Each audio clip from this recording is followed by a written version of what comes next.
Now, we are ready, ladies and gentlemen, to start session 2. It will definitely be a shorter one because of we've got 2 less participants in this session. Please, as I read the panelists' names, I'd like you to sit under your names are going to appear. So please sit under your name, your dedicated chairs. So session 2 is the COVID catalyst for change, the good, the bad, and the dangerous. A panel of think tank scholars and executives will examine the impact of COVID on think tank research programs, public engagement, fundraising, and the overall operations, and how it has disrupted and transformed the traditional business model for think tanks and policy advice. Ladies and gentlemen, this session will also discuss how the COVID crisis has been a catalyst for change and an opportunity to build back better. What is the new business model for think tanks and policy advice? Has COVID strengthened or diminished the degree of alignment between think tanks and national priorities? Has it been a boom or bust for think tanks and their financial support, and has reach and influence increased or declined? Finally, the panel will be asked to provide concrete ideas of how think tanks can fit for a world disrupted and, as we say, transformed. Panelists, please make your way to the stage and sit right next to your names or right under your names. Gustavo Martinez again, the Managing Director, Argentine Council for International Relations. Boris Kaliski, the Director of Operations, Prague Security Studies Institute from the Czech Republic.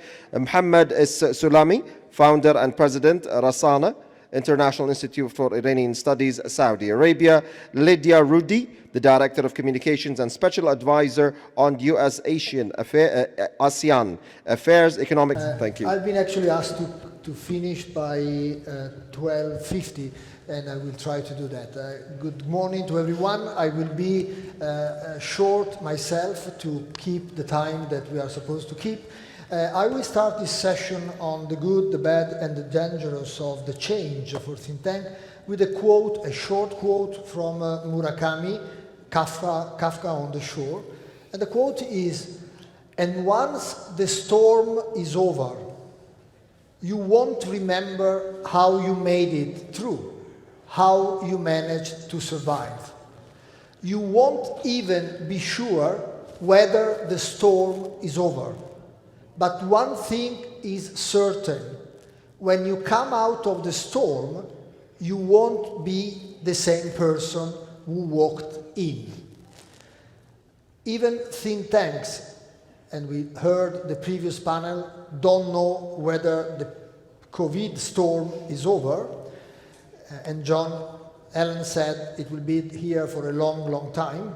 But also think tank know we will not be the same institution. We will have changes. And this panel will try to address what are the good, the bad, and the dangerous of these changes. You know, our think tank summit always mix up macro issue and then the institutional implication for think tanks.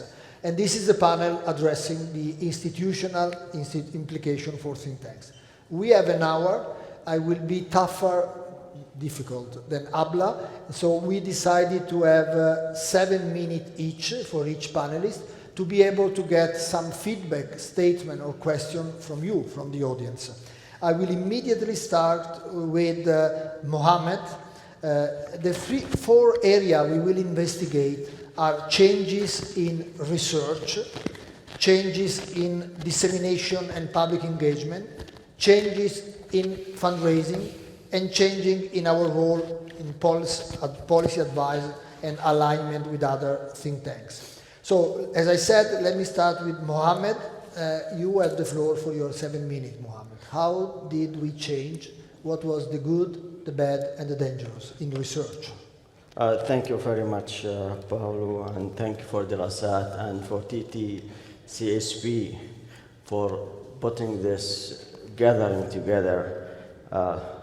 Although we are facing difficult times, I myself face a cold, so I'm trying to survive that right now. As you know, many people thought about COVID as a negative, attack, I would say, against humanities and the way to deal with that, although that is the reality, but it has its own also positive side that we are learning from such difficulties we are facing in our life. Although, as I said, many think tanks and organizations face difficult time to deal with their duties and works, and of course you have to work remotely, and sometimes these difficulties make us to think differently. So we have, this pandemic, when we are talking about think tanks, it has its own poems and posts. First, I think we're learning new, we in think tanks learned new ways of achieving our goals and strategy and keep the flow of work runs smoothly, although we had to work from our houses, or sometimes we are traveling to another, people who work for example, for Rasana from 12 nationalities, so they sometimes have to go back to their countries to be with their families, especially before the lockdown. Also, advance our ability to use new technology, which we never, or in a very limited access, used to do before. Online meetings of our team, we had the chance also to improve the institute's infrastructures, internet speed, and internal network. These things we didn't use to. In very limited time, we had to have virtual meetings, but mostly in-person meetings. It was also a plus for the team to use the work of different work in different workspaces. Many of us used to prefer to work in our offices and find it very difficult to be productive while working from home.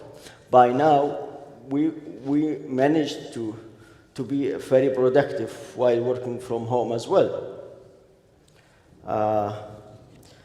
Also, financially speaking, we had the ability to use our budget in much better way, which helped us in Rasana and, of course, many think tanks to widen our scope of work and to be more productive, to enlarge our academic network and find ways of collaborations with different international think tanks and university communities. And as it's very clear from our institute's title, we mainly focus on Iranian issues, but during the last 2 years, we enlarged our scope of work. We are focusing more on Afghanistan, Central Asian countries, Iraq, Syria, Lebanon, and other places. These are the poems, and also we have difficulties. The issue of organizing event and face-to-face meetings was at the beginning one of the most difficult issues. As I said, we didn't used to that. We used to go just and meet personally and try to achieve our objectives very clear, in a very speedy way. As you know, in-house events have very special feelings and outcomes that cannot be achieved via webinars and Zoom meetings. That's the emotional side of that. I mean, just to feel the environment, the academic environment, think tank environment. We don't see it while we are using, webinars and virtual meetings. Also, as you know, lockdown and the ability to have access to sources, especially older books and journals, was another post for think tanks, especially for researchers. You know, they are focusing more on using online resources or sources. While it's very difficult to go to the library or the bookstores to use books or to buy books. So that is another, I think, difficulty think tanks used to face during the pandemic and especially the lockdown. Fundraising and marketing have become very difficult during the pandemic as well. To convince a certain organization or entity to do business with the think tank, personal meetings and presentations do better in such cases, which became almost impossible during the coronavirus era. much more efforts is needed via emails and conference calls compared to the face-to-face meeting. You know, to sell your institutes, to promote your institute via email is much difficult than to go to the entity or organization and try to explain what you are doing. Finally, I think we're running out of time. Yes. After the lockdown system was lifted and we had the ability to work from offices, many of our non-Saudi employees found it difficult to come back to Saudi Arabia and due to corona protocols or health conditions in their home countries. This had a negative impact on the whole research team, of course, and again, to manage, you know, the team work together, because sometimes we have different kind of projects, as many people have to work on it at the same time. It's become very difficult again to arrange meetings from researchers in-house and those who work from their own countries with different time zone and so on and so forth. So although, to conclude, it was a very difficult time, it was a learning process for us to use or to try different ways to achieve our goals. Thank you very much. Thank you, Mohammed. So if I can broadly summarize, the overall good is in research with some problem, but the capability to adapt was good. The not so good or the bad was the lack of in-person events, and the dangerous is fundraising and the management of the team in this hybrid solution. Let me now move to Boris Kalinsky and ask Boris the same question.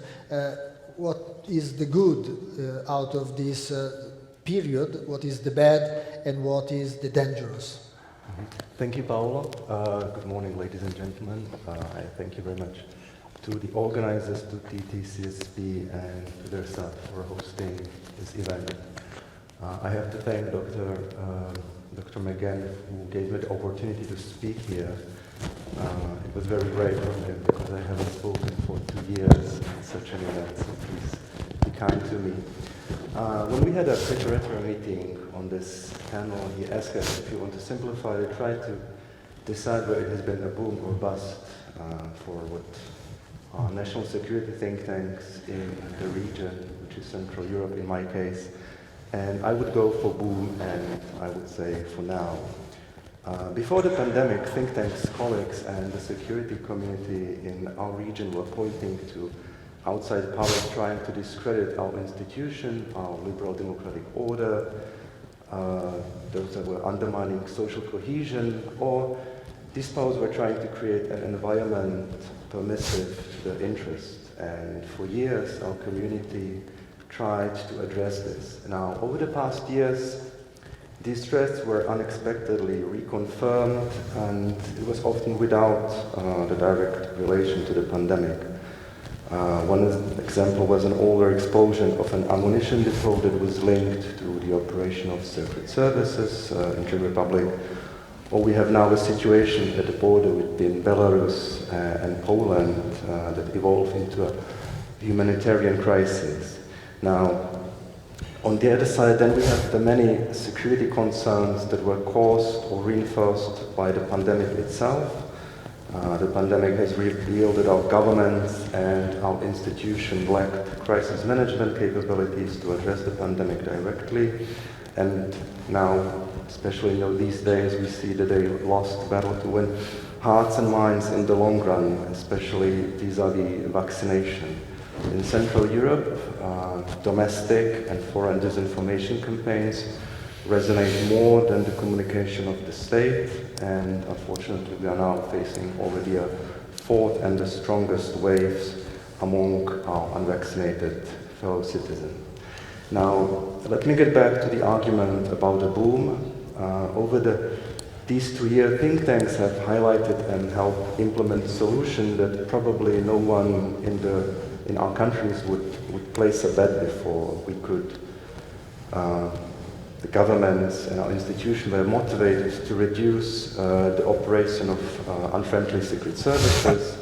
We now have a solid regulation to screen foreign investment, we mitigate cybersecurity risk better, and we are clear where to go next on the protection of critical infrastructure and of course something that we call strategic communication, or how to communicate all the things we have to do to tackle COVID in the short run.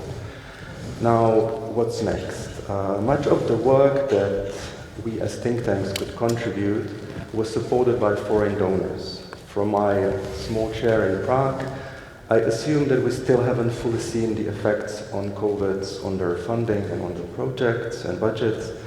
So I think here we have to brace a little bit and expect that decline will come. Our region already faces higher inflation than the Eurozone. We have a big budget deficit in our Czech national budget. We have an energy crisis, so all of these will need to be addressed on their own and will affect the funding, which on domestic level for our security policies was limited over the past many decades. So we do not expect this could change dramatically for the positive. Now, how can think tanks contribute in terms of research and policy advice? For the past 2 years, PSSI was part of a big regional research initiative that was led by our good colleagues, also present here, so thank you to GlobSec.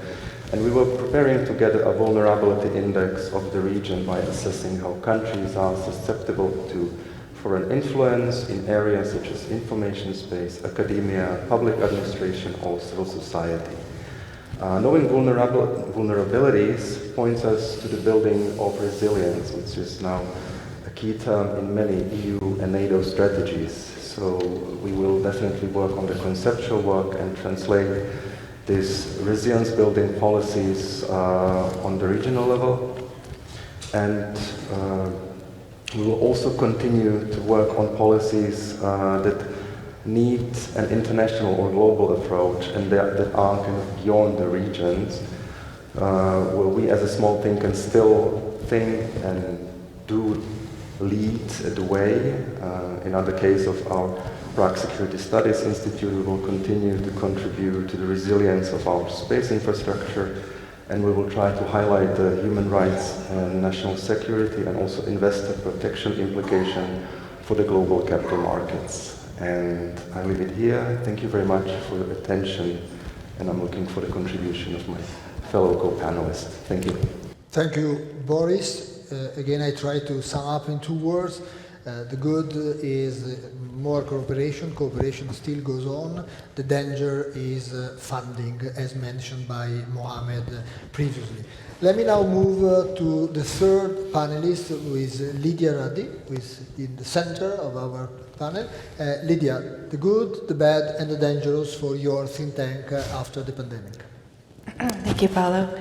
And a huge thank you to Darasat and Zuha and TTCSP for organizing this incredible event. Last night's dinner was beautiful. Jim was definitely there. That's exactly his kind of thing. So thank you again. Today I'm going to talk about COVID and public engagement and outreach, drawing on Iria's experience in Asia. In general, if you think about the impact of COVID on communications, the shift online is front and center.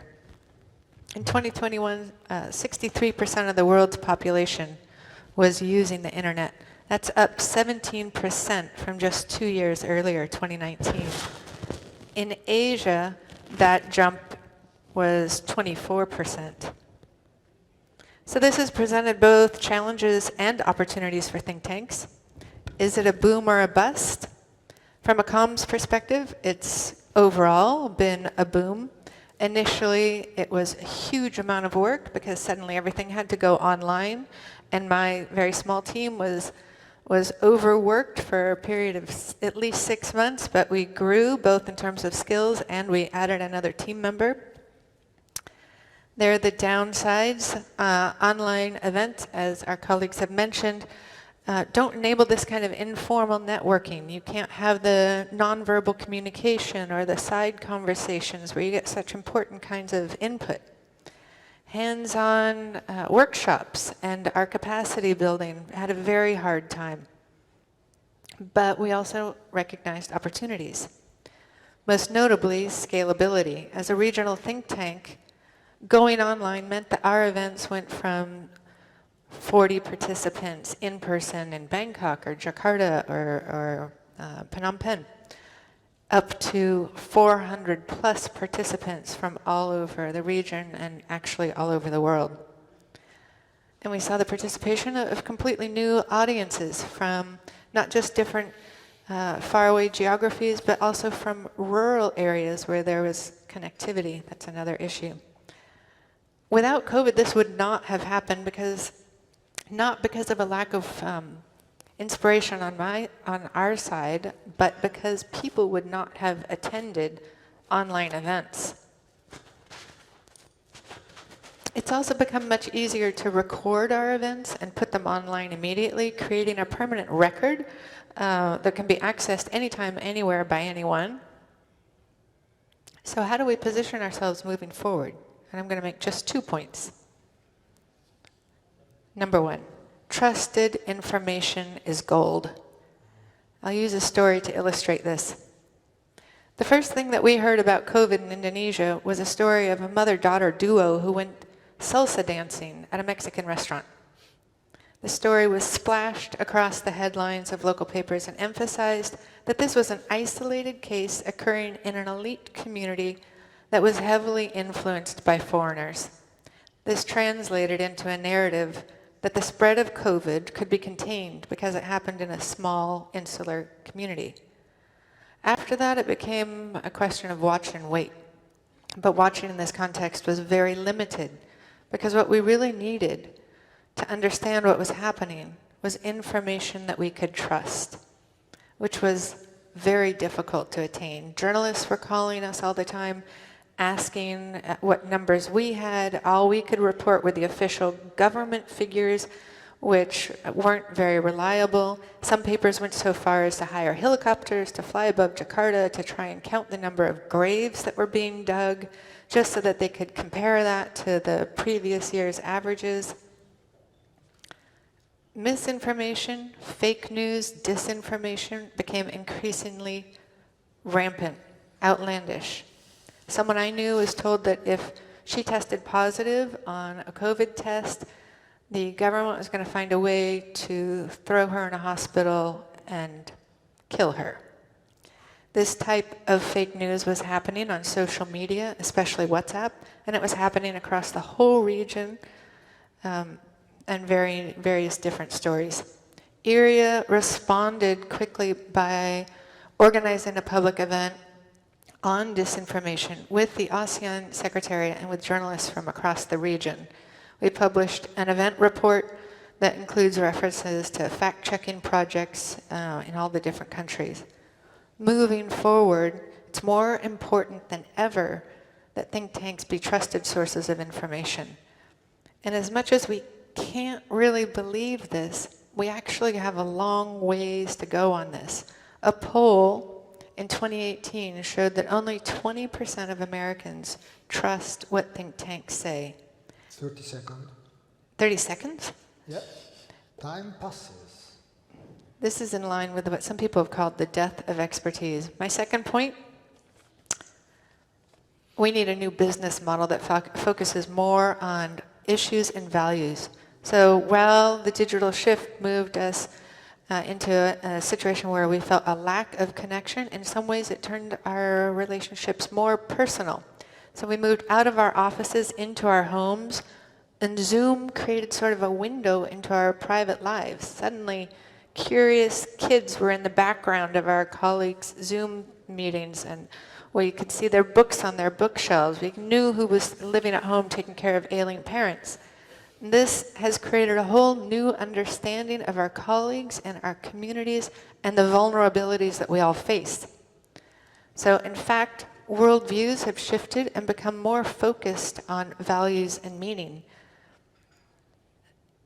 So I'm just going to wrap up there. I'm not. We can come back to some of these topics, but Jim always spoke about the potential for think tanks to become irrelevant, and that the way we communicate our findings and analysis is at the core of how we ensure that we have a strong voice. So much more than ever, we need to reorient how we handle communications and outreach with a new model that puts more emphasis on values and issues. Thank you, Lydia. Thank you very much. I'm sorry to have to play this unpleasant role, but we are all used to this unpleasant role. Let me now move to Aaron Schul, and again for you the same question, the good, the bad, and the dangerous. Sure, thanks. Can everyone hear me okay? Do you mind if I stand up? I trained as a trial lawyer, and so I'm more comfortable speaking on my feet. First off, thanks to our hosts at Deseret. Having organized one of these summits before, I know how much work, dedication goes into it. Your staff has been exemplary, and you're a gracious host. And having to do so in Jim's absence, you are to be commended for taking this role that you have. So thanks to our hosts. So I'm going to answer the question head on. The good. This is a crisis-opportunity. It's equal parts crisis and opportunity, and I'm going to come back to that. The bad. Well, the formation of new networks is extremely hard. Part of what holds us together as a community is this informal glue, this esoteric stickiness between us as friends, as colleagues, and it's really easy to do that in person, and it's really, really hard to do that on a Zoom call. So that's the bad. The danger? The danger is the world. We work in a world that is at the most dangerous inflection point, I think, since World War II. So let's come back to the crisis-opportunity, the crisis and the opportunity. But before doing that, let me test a thesis with you. I'm going to read from a book that my friend Jim McGann and I wrote some years ago, and let's see if it holds up. In an age where the power of a computer chip at least doubles every 18 months, where the average young adult will have 9 careers, not jobs, in their lifetime, and where flying halfway around the world requires less than a day, the resulting surge of new information often raises more questions than it answers. Henry Kissinger once remarked that being a policymaker was like being at the end of a fire hose. So, as I said, we have an opportunity. I'm going to tell you a story about something that I did differently, something that I did that I had never done before. I'm going to tell you why I did that, and I'm going to tell you why you should care. So, CG, the Center for International Governance Innovation, we look for policy gaps. Where are there gaps? Where can we help? Canada did their last national security strategy in 2004. So to say that that is out of date and long since forgotten would be the understatement of this conference. So we have a clear gap. We wanted to fill that gap, but how do you do that? How do you seize the opportunity? Well, I had to start from a fundamental assumption. It was that our business model is broken. It's that we're doing it wrong. We sit in our offices like monks, and we write our reports, and then we chase policymakers after the fact. Look at us, we're smart, you should do these things. Well, that's not good enough anymore. The world does not work that way anymore. So from that fundamental assumption, I went to policymakers first, and I said, would you welcome this? Would you support us in this endeavor? Because if you don't agree to support us, if you don't agree to work with us, then there's no point. I've got no interest in wasting a year of my life and a bunch of CG's money going after a project that's not going to have an impact. I was blown away by the level of support. The head of our Security Intelligence Service and I did a public speech. The head of our version of the NSA and I did a public speech. The National Security Advisor to the Prime Minister of Canada and I did a public speech together. And this was before we'd written one report. We also did something that was quite remarkable. We established 10 working groups, and each working group had a leader or two. It was the private sector, civil society, the academy, and government, co-creating, working together in these working groups to formulate policy recommendations. And the real innovation was that each working group had something called an SGL, or a Senior Government Liaison. No reason you should know what that is, because I literally made it up in my boardroom. And now it's a term of art within government. Are you an SGL? Hey, are you an SGL? Are you working on the project? Are you an SGL? So now the reports are rolling out at 6 a.m. in Canada. My report is coming out, and there is not a single person who works in security and intelligence in the government of Canada, my target audience for this project, that doesn't know what I'm up to and is not waiting for these reports. And so that is the crisis and that is the opportunity, but it requires us to admit that we don't always have it right, that chasing people after the fact is no longer the way to pursue our business, and that we're looking at horizontally integrated policy challenges, and it's for think tanks to break down these silos. We were able to convene civil society, the academy, government, and business, the best among us. Because we have the ability, I think in this environment means we have the responsibility to do so. Thank you.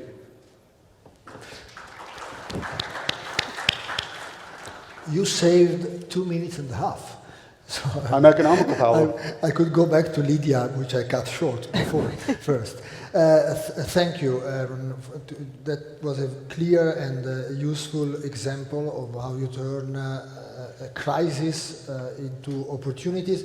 But Gustavo has been with us the entire morning. You are part of the stage at this point, and thanks. Gustavo, I know you have been trained as a lawyer as well, but you can you can sit down for your intervention. And again, for you, the good, the bad, and the dangerous of the COVID changes for think tanks' activities. Okay. First, let me to thank Derasat for the organization, because I forgot what I was thinking about Jim. So thank you very much. When I received the invitation to speak on this panel, I thought maybe maybe we should organize a brainstorming meeting or a session therapy, because the bad and the dangerous things for think tanks are the same before the pandemic. So that maybe now they are getting worse, so, but the problems are the same. The bad is always for us. You think that I'm working in a Latin American think tank. I see here Natalia Quirino from CPEC, and she knows very well that we have the same problems. And the funding always was and is a problem. We have been together discussing this topic in different meetings organized by Jim, but for us always is the same. And now it's worse. Yes, because everybody, the companies and people now have the reason or the excuses to say, I don't have money, I have another priorities. So for us, it's a very bad news, no? So we don't know exactly what can I do with this.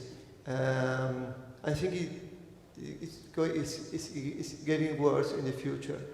But the second, and you must think that, I repeat, I work in a Latin American think tank, is the independence of the think tanks. There are a lot of think tanks that they can express themselves. For example, in freedom, like for example in Venezuela, in Cuba, in different countries, in Nicaragua.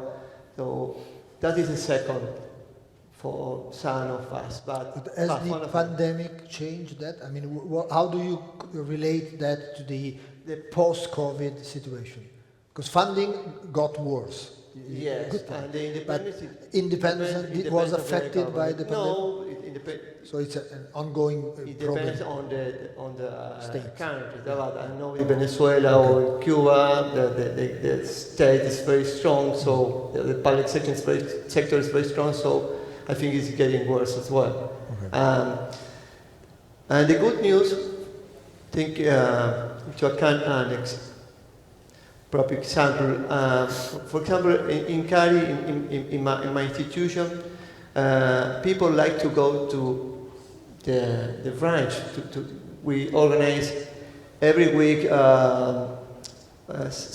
academic sessions, so people like go to there and to listen to the speakers. And at the beginning, we were very scared about what we were going to do. No, we can't invite people to come to our branch. So, but what the first? Because on the other hand, we didn't have a very good technology to confront the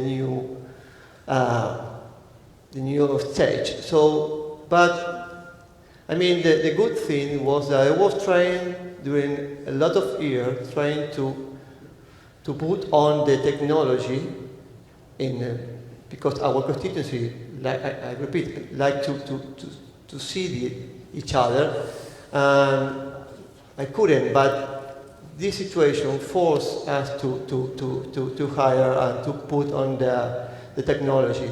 And we discovered through the internet, the virtuality, we can reach other speakers, not only in our country, in the rest of Argentina, because Argentina is a large country, so, and even to invite people from other countries and with a low cost. So that is what's the good news. But obviously people are very tired of many Webinar. Yes, and thank you. And I'm tired too because but now we're starting a combination and hybrid action, no, the activity, and we discovered that this is a good tool to reach other people and other countries and even around Argentina. And that's, I think, is a good news. On the other hand, the dangerous thing is obviously the bad thing is the funding. But we don't know what's going to happen.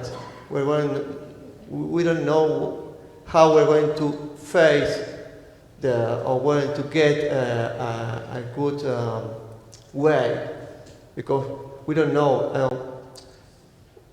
Really, in my thinking, always we don't know what's going to happen, no? What's going to happen next, because the funding, because it's very difficult, because we are in an independent think tank. It's difficult, and depends on the government. That when you are independent, it's difficult because maybe the new government is going to get angry if you say that, because we invite people from everywhere, from every ideology, so it's very hard to work that way.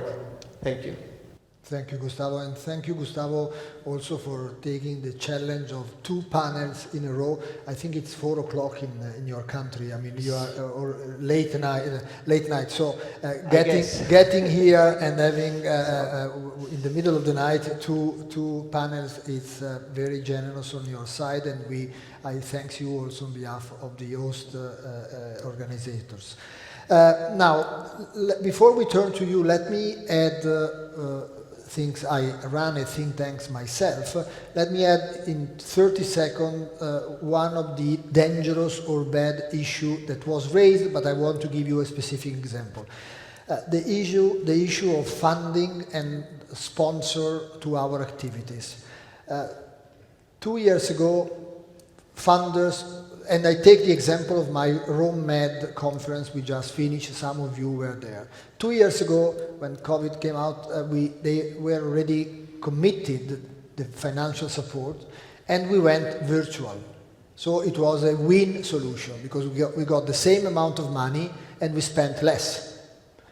And with the virtual solution, the outreach increased incredibly. We moved from 600 people in the room to millions of followers, and with the video afterwards, and approximately 20,000 connected every day. So great, good.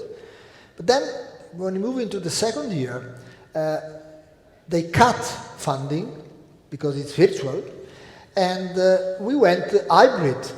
And going hybrid is more expensive, because you have the in-person, you can save some travel, but you have all the technical machinery. And on top of that, I don't know if this happened in your countries as well, we are all hiring people in communication, digital communication, technical video and so on. It's impossible to find people. We faced the competition of big corporations, big companies, consultancy, everyone. So we lost actually 3 of ours, which we had trained before, and it's hard to find people. So looking at the future, I know already that sponsors will try to further decrease their commitment next year, and we, on the contrary, will be moving, inshallah, a little bit more in a different blend of hybrid, which doesn't mean 50% and 50, but means 80% in person, 20% hybrid. So this is my short experience. To sum up, before I turn to you, what came out of this great panel, on the good side, we had research activity were easy to adapt. Communication had a huge boost, Lydia was mentioning that, and we got larger audience, as I mentioned, and reaching people outside Buenos Aires, outside Milano, and so on, which is good. Also, in some cases, the quality of panelists has improved, because some of us, I can stand up as well, some of us could not reach the president of the European African Union, or because they would not travel to your country, but 1 hour connected is fine. The bad news is that virtual events are virtual. You don't have any emotion, no happiness. And building new network is more difficult, Aaron or other mentioned. And the dangerous one is funding, is the management of team, which is true. Conflicts are are stronger in our institution. And the handling of fake news it becomes more urgent, and we realize that we are not that strong in doing that. We can organize an event, but that is not enough to top millions of people going to Facebook.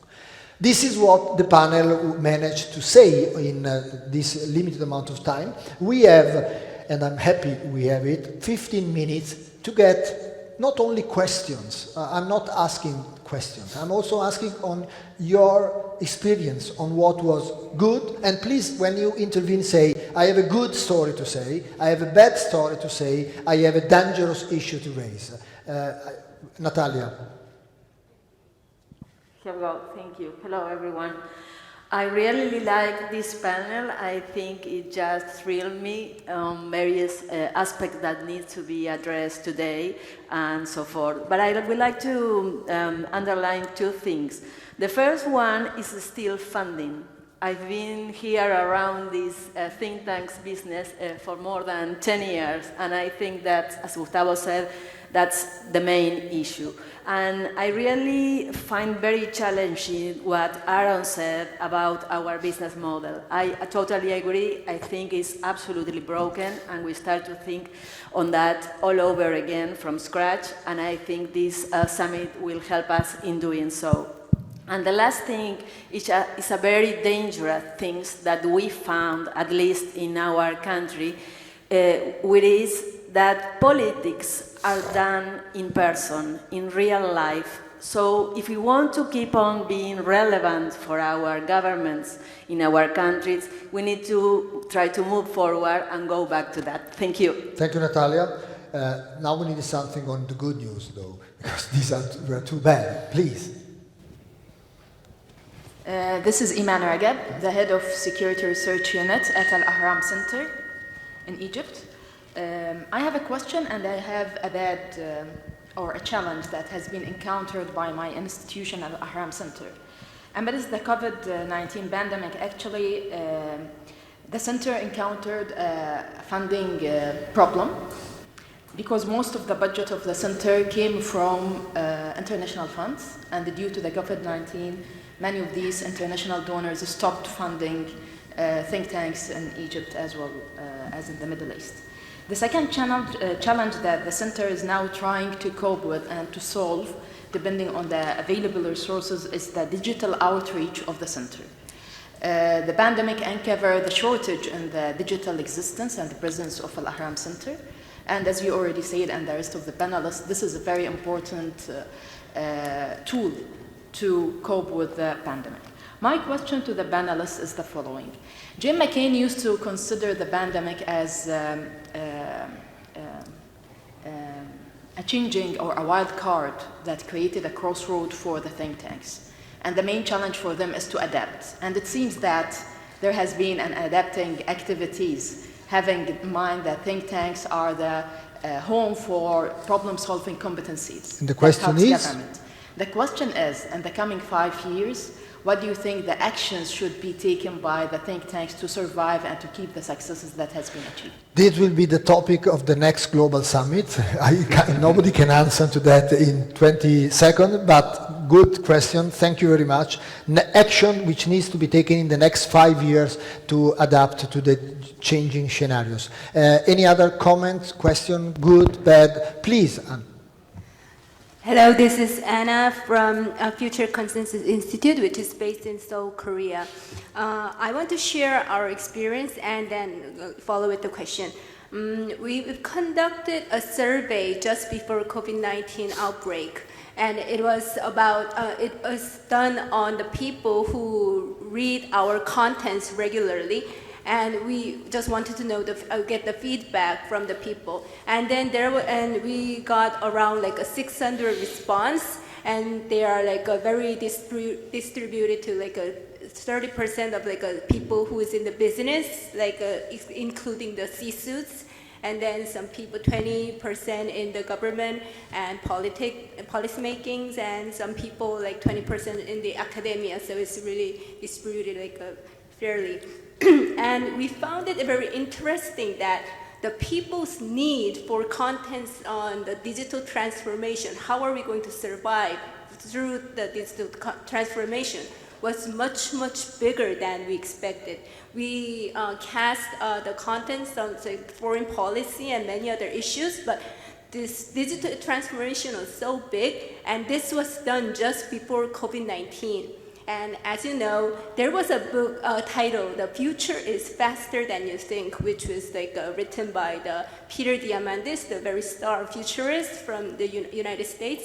And then after COVID, we are witnessing the speed of the change is unprecedented. And then if we do the same survey now, I believe the response for the need for this like a digital transformation issue, how we are going to survive, it will be like much, much bigger. So from this, I see an opportunity, new room for the think tanks to outreach and enlarge the people engagement, that people are so interested in how we are going to survive, and they're confused, and there's a fear that everyone knows that after winter there will be spring coming, but to meet the spring, you have to survive. And people, because the change is so fast, people are so confused, and they are asking think tanks to give more valuable contents on it. So my question is, but we have so many competition in this issue. Yeah. So there is a new room for think tanks to outreach, but how are we going to differentiate with like a media or another? Great academia? question, yeah. And we will ask difficult question. So you rightly pointed out that there is more interest, and let's be honest with ourselves. COVID gave each of us an incredible opportunity to deal with the most important issue people were considering at that time. Most of us deal with things that are not relevant with the public opinion and with the general public, because we deal with economic issues or security, but COVID, and we all dealt with COVID, gave us, we were in the front news. And those who were able, your question, to get into that and to find a way, a niche, your question, to address that, got an incredible boost. My example, Jim's always said, don't mention your institute. I don't mention my institute, I mention the example. Our YouTube video usually were seen by 10,000, 15,000. The COVID cycle, one video every day I was running, got to 500,000. The most seen video were 500, 600,000 people every day. So, and this was an example. But your question is, how can you differentiate from other? So we have two questions, one for the long term, 5 years, and then how do you differentiate in communication? I will get, please. Thank you, sir. I think my comment is very simple. We cannot generalize all think tanks are on the same platform. Because first, let me categorize them a little bit so at least we understand where we are starting here. There's think tank belong to government department. So they are funded by government. They're doing the job that the government they ask them. They go to work from 8 to 9 or from 9 to 5, and they deliver a very specific delivery for their government institution.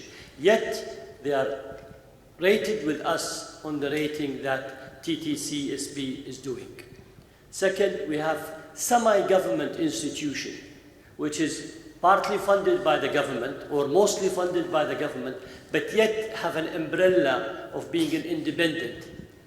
And that's also need to be categorized separately, and they need to be identified. There is a lack of transparency on the funding of the resources of the think tank. There is individual whom they're a great academic, left their university, they think they can do a think tank. Soon after 1 year, they start compromising about what they write because they need to have resources of income to be able to survive. And that's also another categorization. There's also categorization by a US standard. And the US standard, it's a huge funding machines behind it. And the US State Department spend $1.2 billion a year in supporting a lot of think tank under the what's called project, 2-3 years project, but they're also very much. In some of the statistics and the studies we have seen before, maximum, the most talented, the most brilliant think tank can generate 30% of their cost. The rest has to come from somewhere. If we're talking about corporate sponsor, corporate, they would like to see their logo. They would like to see a maximum outreach. They would like to see a recognition by a state senior official coming, handing to them a trophy on the stage and clapping for them for their funding and so on. So we have to understand as a think tank, where is the interest of the corporate? With the exception of energy and defense and security corporate, they have a different ballgame because they like to use think tank as a platform to promote some of their idea, some of their thinking, some of the outreach they would like and the things they would like to deliver. On the other side, but go to Nestle. Tell Nestle, will you fund the sponsorship? Will you sponsor something? Or go to Unilever and ask them, will you sponsor something? They will not do it because they're more related to consumers. They will fund a car race or they will fund an entertainment program, but they will not fund a think tank on a very serious subject. What I'm saying here that unless we identify the type of think tank and their role, which is part of university, the government fully 100% funded by government, the semi-government institution, the independent one whom they try to survive on their own, the academic one that they're trying, the individual whom they're trying to do, and then do the rating basis on the publication, participation, recognition globally, all the other criteria need to be, and this is why we need to have more transparency on all these issues here. What I'm saying is, please, let's not have one label. Let's not bring a government agency with us and call them a think tank and then try to say they are doing a brilliant job and they're doing an excellent job, or bring somebody who's fully funded by the government department. We understand government, they need to have a think tank. They need to think out of the box. They need to have institutions to think for them, to bring solutions, to bring different ideas, to encourage more dialogue to have. I had the experience of the... I have to be fair with the other, and so also, even if you are the host, I have to show that I have to time concern. I'm very sorry, but I have to be consistent with all the other members. You are addressing a very relevant issue. You are actually also opening a Pandora box, in a sense, the issue of different types of think tanks, which is very familiar to us in the family. I mean, we meeting every year, we have been discussing that several times, and that has, as you mentioned, implication also on the ranking, but this is not a panel on the ranking. This is a panel on how different type of think tanks, and you are right, we are very different from the other. I mean, the average department of American think tanks is larger than a European think tank. Funding from the government in some countries is very large, is zero in my country. So you are right. But what COVID, and this is the sense of this wonderful panel, what COVID did is that for the first time, different think tanks had to face a similar terrible situation in all countries, which is lockdown, no public meeting, in some cases less funding, because you are right. Argentina, the two Argentinian panelists mentioned the lack of funding. In Europe, in my country, companies are doing extremely well. So they have more money than last year. The issue is how to get that money. It's not that they are reducing. But the point is well taken. The point is well known. The ranking is another panel. Here now we get to the final comments from our panelists. Sorry, I intervened. I stopped you shortly before. Let's start from the opposite order. You have 30 seconds each to comment. I'm sorry, Natalia, we cannot comment on your long-term strategy, but there is one question and any comment you want to do. So let's start from Gustavo. Okay, only some points. I think for the future it's important among us the complementarity, stronger alliances among us, even with the media, and multilateral cooperation for collective capacity. Fundraising cannot be left to depend on an only institution or the government. We must try to find different sources. Thank you. Aaron. I'm going to try both. So on the strategic point, if you push out into the world and project where you think things are going to be 5 years from now and set a strategic framework and then build your organization to shoot for that strategic goal, chances are you're probably not going to be wrong. Think, outer space is going to be an area. Like there's policy areas that if you push into that and build for that, you can structure the organization for the future that you want. And on the comms side or on digital engagement, the question is for what point? Right? What is your core objective for that communications? Do you have a theory of change? Are you trying to change policy, or are you trying to get clicks and likes? And so just make sure you have an answer to that question, because your digital engagement strategy will flow from the answer to that question. Lydia.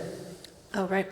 I think in terms of the question about how do we differentiate ourselves goes back to the issue of how are we going to position ourselves in competition with so many other types of organizations. So an interesting thing was found by Google Trends in 2020.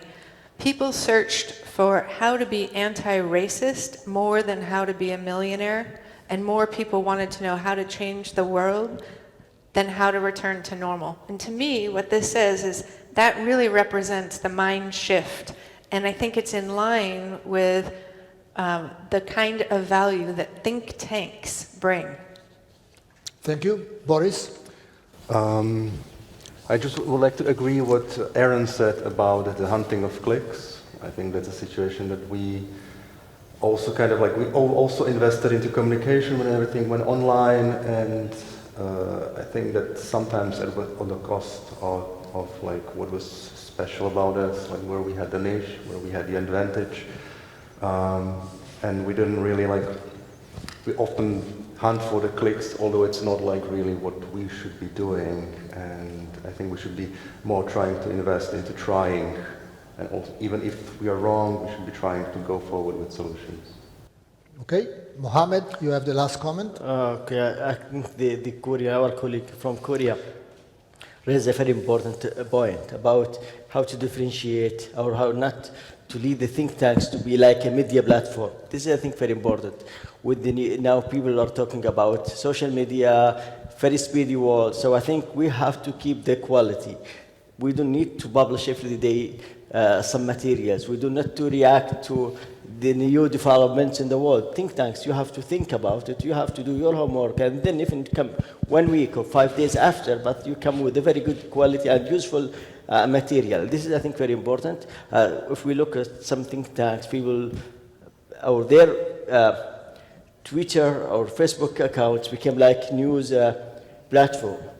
So they are just tweeting about the new developments in the world, but without something added value to that. No comments, no analysis. So I think we have to keep in mind that we are not a media platform. We are not breaking news entities. We have to do our homework as a think tank, how to come up with suggestion, policy, good recommendations for policymakers.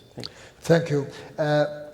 I wish to thank the panelists for being so thoughtful and so effective in communicating. I want to close myself with one positive note, because we have, as usual, we address more the bad and the dangerous than the positive, because this is what we are more concerned with. Let's close on a positive note without sounding too optimistic. But 2 years ago, when COVID started, we were having the first meeting with Jim among us, the first town halls, and the fear we had at that time was that out of the storm, many think tanks would not come out. Jim was saying, I expect in Africa, in Asia, in Europe, many think tanks to disappear. We are here. We are here with the same problem we had before. Sometimes bigger problem. We have problem of different type of think tanks competing in ranking, for example, but being different. We have problem in having different priority, but we are here. And we are here today in spite of everything that happened last week and in these days with COVID. So this is the reality, that our industry, I hate the name industry for think tanks, but our sector, call it whatever you like, has some kind of resilience. Now, from now on, we will have problem, bigger problem, larger problem, different problem, but we are here, and with this, we can go to lunch. Thank you very much. Thank you, Paolo. Grazie. Ladies and gentlemen, thank you very much for our chair, Paolo Magri, panelists Gustavo Martinez, Boris Kaliski, Mohammed Salami, Lydia Rudi, and Aaron Scholl. Paolo, I think the word that you're looking for that is better than industry is your discipline. Because no matter what happens, you guys are beyond discipline, dedicated, loyal to your cause, and you make it happen. We had a teacher on this.